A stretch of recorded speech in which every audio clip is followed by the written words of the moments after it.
2019 marks 400 years since the start of slavery in the U.S. For centuries, blacks were relegated to second-class status.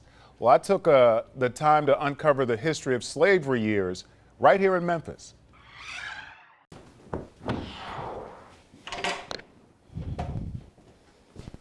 Wow. Stepping through a cellar door into America's darkest period, slavery. So you got to duck down if you're a certain height down here. Oh, certainly. But it was a hiding place. It was a safe place. Elaine Lee Turner is the director of the Slave Haven Underground Railroad Museum in Memphis. This house served as a station on the Underground Railroad. They're headed north, and at this time they would have had to go to Canada in order to secure their freedom. Memphis was founded in 1819, a full 200 years after the first Africans were captured, shipped across the Atlantic, and sold into a life of bondage in what would become the United States. In 1808, the U.S. outlawed the transatlantic slave trade, but domestic slave trading was legal and growing in the South. In the 1840s and 50s, slave trading was booming in Memphis. Cotton was king and the plantations needed the labor. One local slave trader, Nathan Bedford Forrest, set up a slave market right here on Adams Street. And according to local historians, he sold thousands of slaves and made millions of dollars.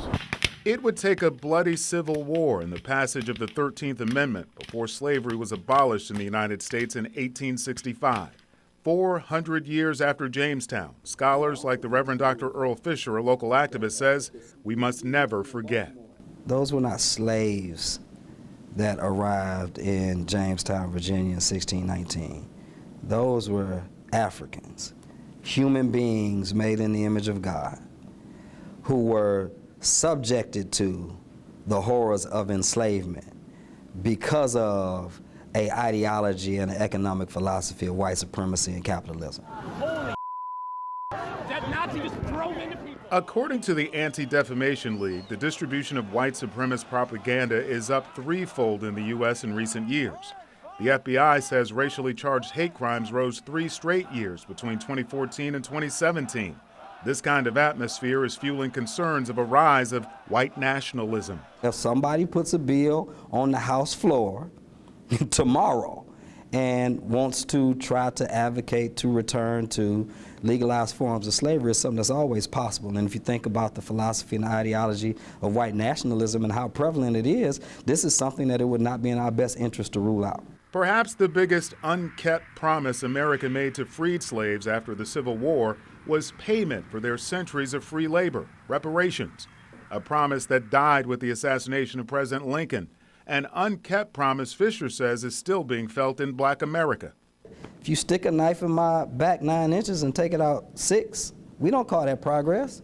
You don't call it progress until not only is the knife fully removed, but the wound is stitched up, which means the wound is repaired. Repair is the root word of reparations. So the function of reparations is to repair the social, the emotional, and the economic damage that was caused by the exploitation of black labor.